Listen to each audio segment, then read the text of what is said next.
2, 3, 1. Good day mga kapasmasters.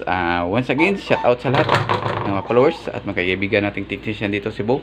Shout out Master Nax Cabanero.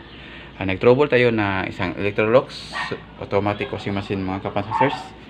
Nag-replace tayo ng water level sensor kasi ito yung bago nating water level sensor. Tingnan nyo, madumi pa yung unit.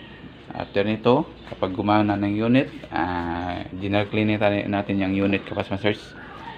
Electrolux. Ito error mga kapasmasters. Yan. Tapos, you miss me. Ang tagal ko hindi naka-upload mga kapasmasters. Kasi may marami tayong na-encounter na hindi maganda. Ito ang kapasmasters. Yan. Tingnan, madumi yung tubig. After nito, linisan natin. Okay? Pagganahin natin. Ay, lagay natin sa start.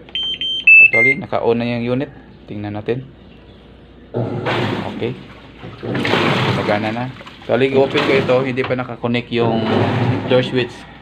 Kaya, kapag i-open ko yung door, walang error yan. Hindi error kasi naka-disconnect kasi siguro may ibang technician na i-direct na ng door switch yung dalawang green.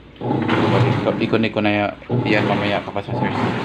May na-ready na kung wire dire para connect. Parang naputol ito. Ingat-ngat ito siguro ng dagat tapos i-connect na lang. Yan. Okay. Tayo na natin mag-train kapasmasters para tapos uwian na. Electrolux error, ito error at tapos general cleaning ng ganito.